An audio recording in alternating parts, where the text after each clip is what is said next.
गलज्जलप्रवाहपावितस्थले कलेवलम्ब्य लम्बितां भुजङ्गतुङ्गमालिकां डमड्डमड्डमड्डमन्निनादवर्धमर्वयं चकार चण्डताण्डवं तनोतु नः शिवः शिवम्।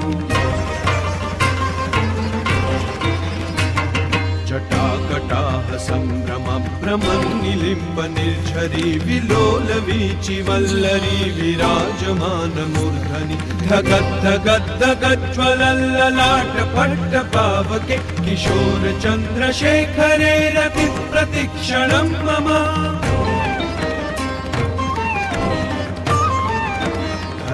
धराधरेन्द्रनन्दिनी विलासबन्धुबन्धुरस्फुरद्दिगन्तसन्तति प्रमोदमान मानसे कृपाकटाक्षधोरणी निरुद्ध दुर्धरापदि क्वचिद्दिगम्बरे मनो विनोदमेतु वस्तुनि। जटाभुजङ्गपिङ्गलस्फुरत्फणामणिप्रभा कदम्ब कुङ्कुमद्रव प्रलिप्त दिग्वधूमुखे मदान्धसिन्धुरस्फुरत्वगुप्तरीय मेदुरे मनो विनोदमद्भुतं बिभर्तु भूतभर्तरी। सहस्रलोचन प्रभृत्य शेषलेख शेखर प्रसून धूलिधोरणी विधूसरान्ध्रिपीठभु भुजङ्गराजमालया निबद्ध जाटजूटक श्रियै चिराय जायतां चकोरबन्धुशेखर। ललाटचत्वरज्ज्वलद्धनञ्जय स्फुलिङ्गभानिपीत पञ्चसायकं नमन्निलिम्पनायकं सुधामयूखलेखया विराजमान शेखरं महाकपालि सम्पदे शिरोजटालमस्तु नः।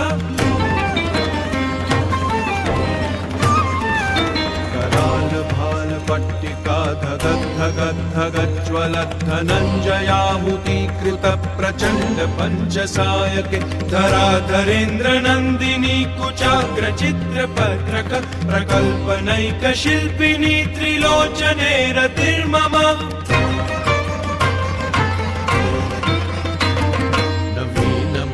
मण्डली निरुद्ध दुर्धर स्फुरत्कुहो निशीतिनीतम प्रबन्धबद्ध कन्धर निलिम्प निर्झरीधरस्तनोतु कृत्ति सिन्धुर कलानिधान बन्धुर श्रियं जगद्दुरन्धर।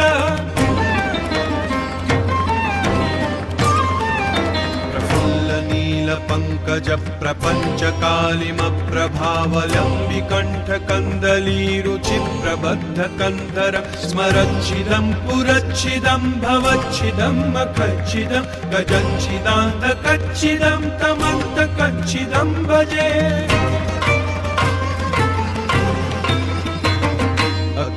सर्वमंगला कला कदम्ब मंजरी रसप्रवाह माधुरी विजृंभणा मधुव्रतं स्मरान्तकं पुरान्तकं भवान्तकं मखान्तकं गजान्तकान्धकान्तकं तमन्तकान्तकं भजे।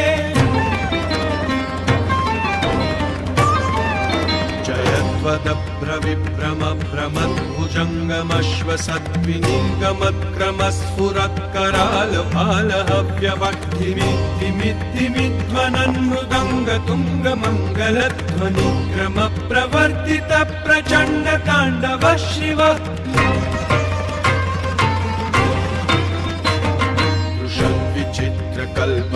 भुजङ्गमौक्तिकस्रजोर्गरिष्ठरत्नलोष्टयो सुहृद्विपक्षपक्षयो तृणारविन्दचक्षुषो प्रजामही महेन्द्रयो समप्रवृत्तिकः सदा सदा शिवं भजाम्यहम्।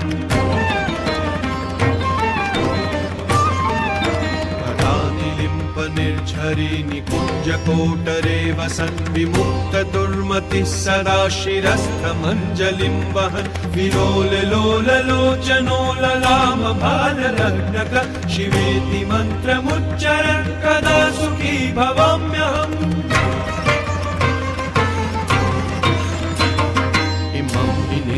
नित्यमेव मुक्तमुत्तमोत्तमं स्तवं पठन् स्मरन् ब्रुवन् नरो विशुद्धिमेति सन्ततं हरे गुरौ सुभक्तिमाशु याति नान्यथा गतिं विमोहनं हि देहिनां सुशङ्करस्य चिन्तनम्